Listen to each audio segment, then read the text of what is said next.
হাসিনে পোষা মোদি ছাড়তে হবে গদি। আল্লাহ আকবার বলেন। হাসিনে পোষা মোদি ছাড়তে হবে মানে শেখ হাসিনাকে পুষতিছে, জায়গা দিয়েছে, সুতরাং তোমাকে গদি ছাড়তেই হবে। কি মারাত্মক স্লোগান চিন্তা করে দেখছেন?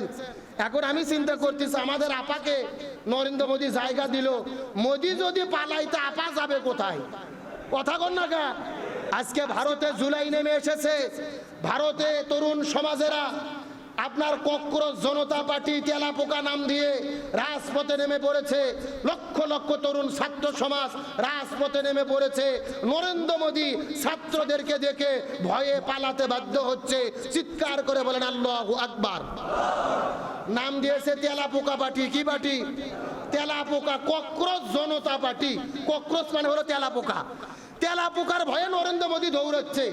সোশ্যাল মিডিয়াতে একটা ভিডিও ছড়ে পড়েছে যে সংসদ ভবন থেকে নরেন্দ্র মোদী যেই বের হয়েছে, পিছন দিক থেকে ছাত্র জনতা ইনকিলাব জিন্দাবাদ স্লোগান দিয়ে যখন ধাওয়া দিয়েছে, নরেন্দ্র মোদী পালিয়ে যাচ্ছে। আলহামদুলিল্লাহ বলবেন না? আজকে সেই ছাত্র জনতা রাজপথে নেমেছে, মমতা ব্যানার্জি তাদের পাশে দাঁড়িয়েছে। তারপরে সেই অভিনেতা থালাপতি বিজয়, আপনার রাহুল গান্ধী, প্রিয়াঙ্কা গান্ধী সবাই একতাবদ্ধ হয়ে গেছে। 23 সালে শ্রীলঙ্কার জালেম পালিয়েছিল, 24 সালে বাংলাদেশের জালেম পালিয়েছিল, 25 সালে নেপালের জালেম পালিয়েছিল, এই 26 সালেও ভারতের জালেম পালাতে বাধ্য হবে ইনশাআল্লাহ। তার কারণ বলেন নরেন্দ্র মোদী মুসলমানের বন্ধু না শত্রু? আজকে হাজারো মুসলমানদের তারা শহীদ করে দিয়েছে। গরু জবে করার অপরাধে মসজিদে আগুন জ্বালিয়ে দিয়েছে, মুসলমানদের নামাজ পড়তে দিচ্ছে না। সুতরাং নরেন্দ্র মোদী পরাজিত হবে। আজকে ভারতের হিন্দু বৌদ্ধ মুসলমানেরা একতাবদ্ধ হয়ে ছাত্রদের পাশে দাঁড়িয়ে গেছে। আলহামদুলিল্লাহ বলেন। বাংলাদেশে যেভাবে আন্দোলন হয়েছিল গত অভ্যুত্থানে, একই রকম ভারতেও একই কায়দায় আন্দোলন চলতেছে। আল্লাহ আকবার বলেন। হিন্দু বৌদ্ধ মুসলমান হাতে হাত রেখে একতাবদ্ধ হয়েছে। এই ছাত্রদেরকে খাবার দিচ্ছে, পানি দিচ্ছে, শরবত দিচ্ছে, খাবারের কোনো অভাব নাই। এমনকি ছাত্র রাতের বেলা প্রচন্ড গরমে যখন শুয়ে থাকে, মানুষেরা এসে তাদের খাবার দিচ্ছে, বাতাস করতেছে। আমরা বিশ্বাস করি বাংলাদেশের মতো ভারতের তরুণদের বিজয় হবে ইনশাআল্লাহ। আমরা বাংলাদেশের 18 কোটি মুসলমান ভারতের এই তরুণদের পক্ষে সমর্থন করি, তাদেরকে সমর্থন জানাই, তাদের পক্ষে থাকবো। সত্যের বিজয় হবে, জালেমের পতন হবে ইনশাআল্লাহ। একবার চিন্তা করে দেখেন না, আমাদের শরীফ ওসমান হাদিকে ভারত ষড়যন্ত্র করে হত্যা করে বিদায় করে দিল। তার অপরাধ তিনি বলেছিলেন ইনকিলাব ইনকিলাব জিন্দাবাদ জিন্দাবাদ। যে ইনকিলাব স্লোগান দেওয়ার জন্য হাদিকে বিদায় করে দেওয়া হলো, আজকে সেই ইনকিলাব জিন্দাবাদ পুরো ভারতে উচ্চারিত হচ্ছে। জোরে বলেন আল্লাহু আকবার। হিন্দুরা পর্যন্ত স্লোগান দিচ্ছে ইনকিলাব জিন্দাবাদ, নারাই তাকবীর, আল্লাহু আকবার। আল্লাহু আকবার বলবেন না? আরো জোরে বলেন আল্লাহু আকবার। সুতরাং যে ইনকিলাব জিন্দাবাদের স্লোগান শুনে তোমরা ভয় পেয়েছো, এই বাংলাদেশ নিয়ে ষড়যন্ত্র করেছো, ওই নরেন্দ্র মোদী ইসলামকে নিয়ে ষড়যন্ত্র করেছে। সুতরাং তাদের বিদায় হবে, এতে কোনো সন্দেহ?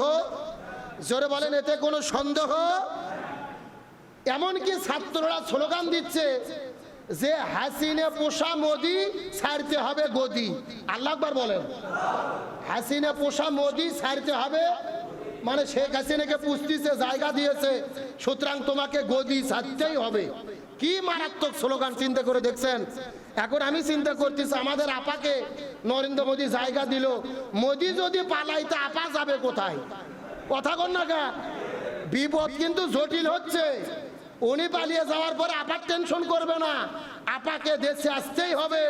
গণহত্যার বিচার বাংলার জমিনে হতেই হবে। আর যুগে যুগে জালেমের পরাজয় হয়েছে, মাজলুমের বিজয় হয়েছে। ভারতের তরুণ জনতা বিজয় হবে, সত্যের বিজয় হবে, তরুণরা বিজয় লাভ করবে ইনশাআল্লাহ বলেন। 2 নম্বর শিক্ষা, ইয়া আইয়ুহাল্লাযীনা আমানু, হে ঈমানদারেরা, ইন যদি জাআকুম, তোমাদের কাছে আসে ফাসিক, কোন মিথ্যাচারী ব্যক্তি, বি নাবাইন, কোন সংবাদ নিয়ে। তোমাদের কাছে যখন কেউ কোনো সংবাদ নিয়ে আসে, সংবাদ নিয়ে আসার সাথে সাথে সেই সংবাদকে বিশ্বাস করা। জোরে বলেন, বিশ্বাস করা। আল্লাহ বলেন ফাতাবাইয়ানু, তোমরা সেটাকে যাচাই বাছাই করো। আমাদের বগুড়ার ভাষায় বলা হয় সেটাকে তোমরা তদন্ত করে দেখো। জোরে বলেন, কি করে দেখো? হঠাৎ করে কেউ কোনো খবর আপনার কাছে নিয়ে আসবে আর আপনি সাথে সাথে বিশ্বাস করবেন, এর নাম মুসলমান নয়। আজকে বর্তমানে আমাদের দেশে এটা চূড়ান্ত মারাত্মক রোগে পরিণত হয়েছে। হাতে হাতে মোবাইল, ফেসবুক, ইন্টারনেট, যারা যেই খবর দেখে সাথে সাথে বিশ্বাস করে প্রচার করে, শেয়ার করে, ছড়িয়ে দেয়, লাইক করে, কমেন্ট করে, এমন লোক আমাদের মধ্যে আছে না নাই? নাই মানে আমরা নিজেরাই হঠাৎ করে যখন কোনো সংবাদ শুনি সাথে সাথে সেটা বিশ্বাস করি, আর বিশ্বাস করার সাথে সাথে সেটাকে ছড়িয়ে দেই। এটা সত্য নাকি মিথ্যা এটা তদন্ত করি না, যাচাই বাছাই করি না, গবেষণা করি না। অথচ আল্লাহ সুবহানাহু ওয়া তাআলা, রাসূল বলেছেন এই দুনিয়ার ভেতরে একজন ব্যক্তি মিথ্যাবাদী হওয়ার জন্য এতটুকুই যথেষ্ট যে সে যা শুনলো সাথে সাথে সেটা প্রচার করে দিল, তদন্ত করা ছাড়াই। এ হলো সবচাইতে বড় মিথ্যাবাদী। এ সবচাইতে বড় কি? এ কথা বলেন, এ সবচাইতে বড় কি? আপনি যা শুনবেন তাই প্রচার করবেন, হাতে একটা মোবাইল আছে, যা দেখবেন তাই বিশ্বাস করবেন না, এটা মুমিনের কাজ নয়। একটা খবর শোনার পরে সেটা কি করতে হবে? তদন্ত করে দেখতে হবে। আপনাদের এলাকার কোনো হুজুর অথবা কোনো আলেম তার ব্যাপারে একটা কথা হঠাৎ করে শুনলেন চায়ের দোকানে, যে শুনলাম অমুক হুজুরের নাকি এই ঘটনা, সাথে সাথে আপনি আবার আরেকজনক প্রচার করে দিলেন যে হুজুর এই কাজ করছে, উনি আবার আরেকজনক বলতিছে। তার কারণ আলেম ওলামাদের ব্যাপারে কোনো ঘটনা হলে কি আস্তে সরে না জোরে সরে? আপনি তদন্তও করলেন না, গবেষণাও করলেন না, একজনের কাছে শুনলেন, আপনি প্রচার করা শুরু করে দিলেন যে আপনার ওই সিল কানে নিয়ে দৌড়ে গেছে। এখন কানেও হাত দিলেন না, তদন্তও করলেন না, গবেষণাও করলেন না, আপনি দৌড়ানো শুরু করলেন। এটা কি ইমানদার মুসলমানের কাজ হতে পারে? এই জন্য আল্লাহ তাআলা সূরা হুজুরাতের 2 নম্বর শিক্ষা দিলেন, যখনই কোনো সংবাদ আপনি পাবেন সাথে সাথে সেটা বিশ্বাস করা যাবে না, তদন্ত করে দেখতে হবে। হুকুম কার? আরো জোরে বলেন। তদন্ত করা ছাড়া, যাচাই বাছাই করা ছাড়া এটা প্রচার করা যাবে না। আমার প্রিয় বন্ধুগণ, মুসলমান ভাইরা গভীর মনোযোগ লক্ষ্য করুন। তাহলে আল্লাহ তাআলা সূরা হুজুরাতের 2 নম্বর শিক্ষা দিয়ে দিলেন, ফাসেকের কথা শুনে কোনো সিদ্ধান্ত গ্রহণ করা যাবে না।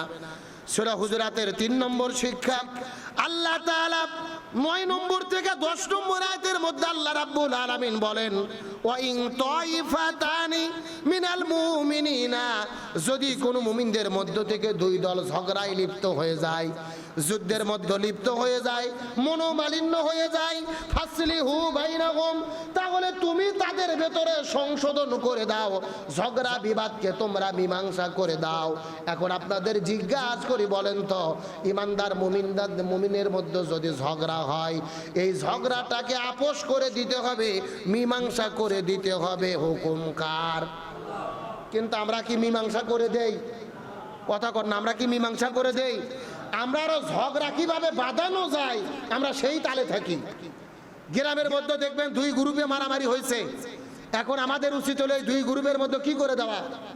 মীমাংসা করে দেওয়া, আপোষ করে দেওয়া। কিন্তু আমরা এমন মানুষ, ওই দলক যেয়ে বলি যে ওদের বিরুদ্ধে তোরা মামলা করে দে, আর এই দলক আবার যেয়ে বলি ওরা কিন্তু থানাত গেছে, সচেতন হ। এমন লোক আমাদের সমাজে আছে না নাই?